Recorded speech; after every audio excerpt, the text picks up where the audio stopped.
What's going on, math people? We are back again, and today we are working with one-sided limits. All right, so catch this. I touched on this a little taste in a previous video, and so I'm just gonna toss up another quick little refresher, just so that we can see what we all playing ball. All right, so let me go ahead and toss in a quick little Cartesian plane. All right, now let's say we have, go ahead and toss us in another color right quick. Let's say we have this function right here. Let's go with the reciprocal function. All right, so now here go the game, right? We know right here at the origin that value is 0. We all know that. All right, so let's look at this thing of one-sided limits. All right, this function in black right here is the function f of x equals 1 over x. All right, so here's the thing about one-sided limits. All right, they toss in this random plus or minus sign, and they say, all right, this, when it's plus, it's coming from the right. When it's minus, it's coming from the left. But you got to make sure you're looking at this thing properly, right? So let me get the highlighter. Boom. And all right, before I jump on the highlighter, this is what my example says. My example will say, find the limit as x approaches 0. And then here's that little magic stuff I was just telling you about. From the left, as x approaches 0 from the left. All right, so for the function f of x equals 1 over x. All right, so grab my highlighter. And I'm gonna go to the function. The function is the black portion. And I'm gonna start on the function, and I'm gonna start moving towards x on the left side of 0. You're always moving on the left side of the value that this function was talking about whenever it puts this negative sign at the top right hand side. Now if I'm coming from the left and I'm going towards 0, and this thing starts going up, it's not gonna stop going up. All right, so right there it is approaching positive infinity. All right, so coming from the left, it is approaching positive infinity. All right, now on the flip side of this, let's say, all right, I tell you what, swing this thing around, and I want you to approach 0 from the right for the same function. All right, approach 0 from the right. All right, this time I'm gonna highlight, I'm coming in green from the right. So I'm gonna go to the right of the value, go to the right of 0 and land on top of your function. Oh, as I'm going from the right, that bad boy going down forever. So if it's going down forever, the value that is approaching is negative infinity. Now here's the magic about this thing. Since the limit as you approach 0 from the left does not equal the limit as you approach 0 from the right, the limit of the function itself at that value does not exist. Mind blown. Oh snap. Just playing. All right, so let's just let's work this thing from another standpoint. All right, so that's just a quick little overview. We're gonna toss in more examples and all this good jazz. All right, let's say we toss in a piecewise function. All right, so when we toss in a piecewise function, all right, and we have f of x equals 4 minus x if x is less than 3. F of x equal x plus 2 if x is greater than 3. Alright, so let's find out what the move is. Alright, so find the limit as x. Oh, my fault. Didn't mean to do that. Find the limit as x approaches 3 from the right for the given function f of x. Alright, so this is where this stuff after the comma comes into play. Alright, so since we're coming from the right, that means we're focusing on this portion because to the right of 3, x is greater than 3. So here's the magic. You go to that function, you go ahead, plug that guy in. Uh-oh, didn't mean to do that with my highlighter.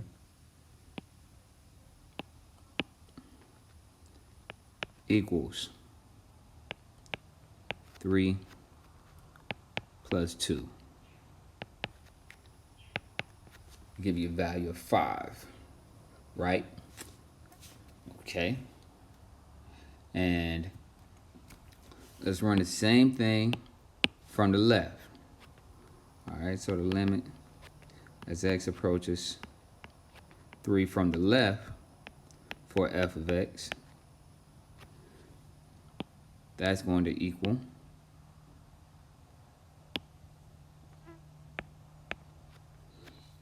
all right, we're going from the left, so we're going to swing this thing right here. Oh, that's going to be confusing. No, I didn't just do that.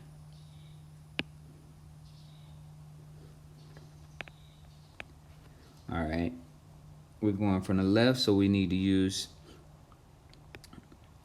the top function because x is going to be to the left of 3. All right, so we're going to go ahead and plug in. We have 4 minus 3 and gives us positive 1. All right, so now, did these two approach the same value when you approach x from the left and from the right? Did the limit from the left equal the limit from the right? Since it does not, you say the limit as x approaches 3 for f of x does not exist because those two, they're not the same. They got to come from the left and right. They got to do the same thing from the left and right. All right.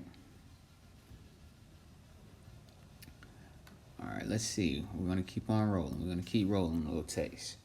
All right. Let's find us another example, right? Let's say we have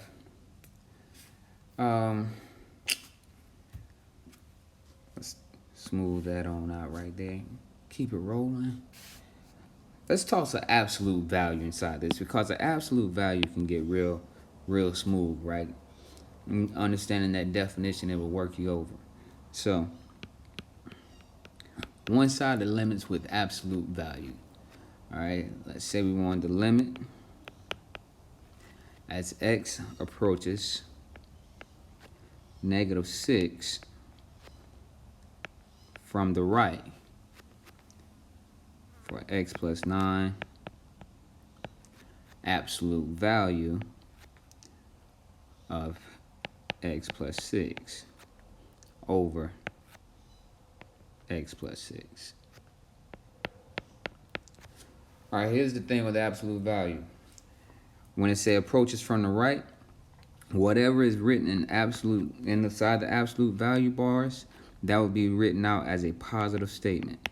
So we have the limit as x approaches -6 from the right. this is the same thing as saying x plus 9 times positive x plus 6 all over x plus 6. I put a little emphasis on that plus sign right there. Just you'll see why in a second. All right, so then we go through and simplify.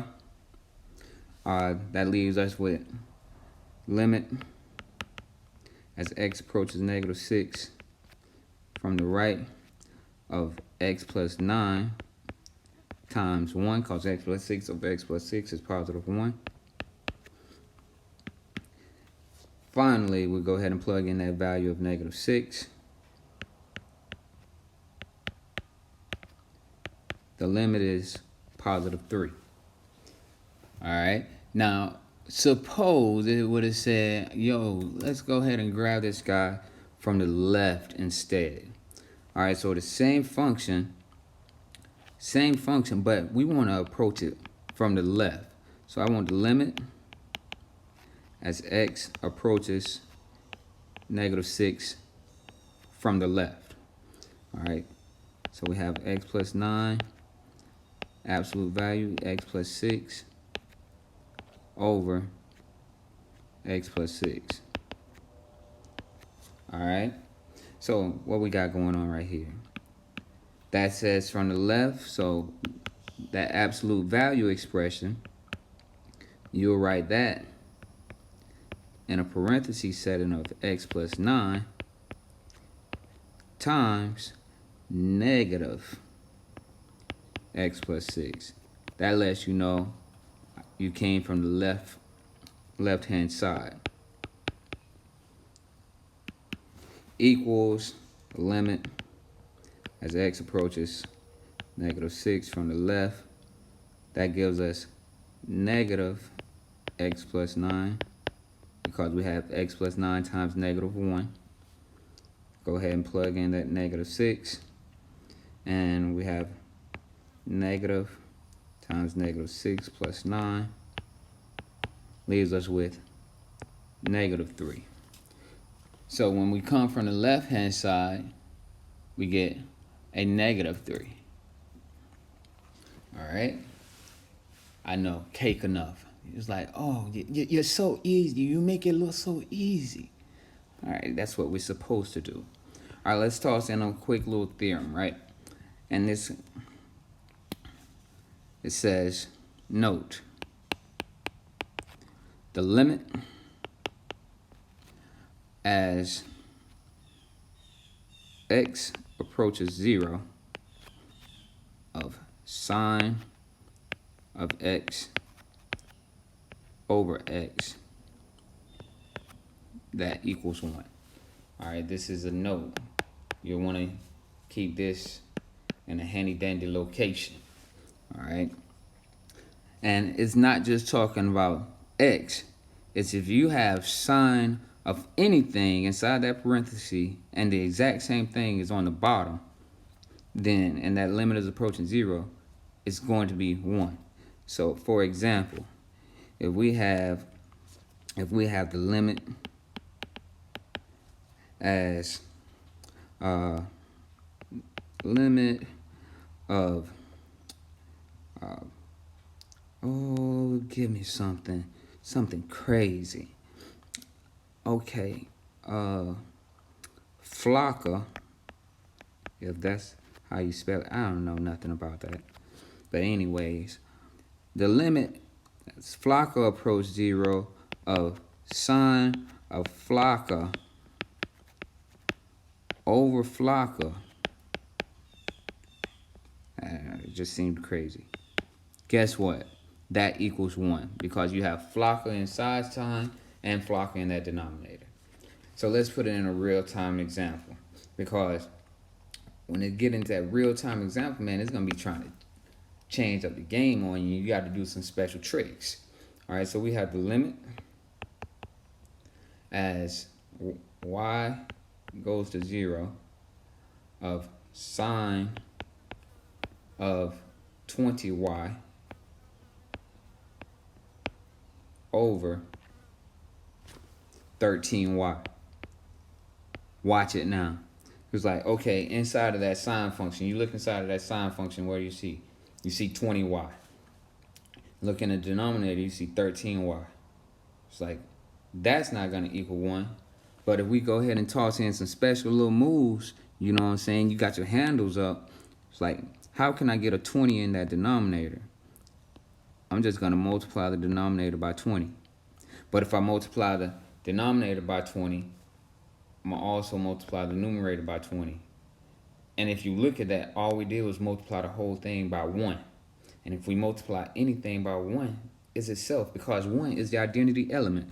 So now I'm going to rearrange some things, because I got the power. Got the power. All right, so I have 20 times sine.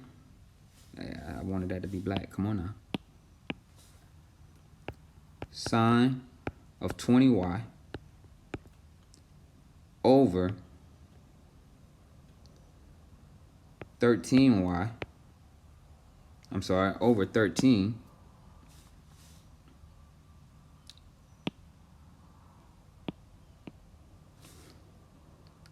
times 20y. Look at what I just did right there. Look at what I just did right there. Because of multiplication, you got a commutative property, so you can just move things around. And what's going on with that piece right here? Check them out. We got the limit of sine as y go to 0 of sine 20y over 20y. That piece right there, you know that piece is 1. So now we have the limit of y. Oh, I'm sorry. That limit thing is gone. Check us out. This piece right here in the red goes to 1. We're left with 20 over 13. Oh, right there. Boom. Times that piece in the red. And check us out. In there, the limit 20 over 13. But you got to know how to flip those identity elements. You have to know how to work that number 1. All right. And that right there, that should put you where you need to be. All right, my math people, until next time, stay geeky.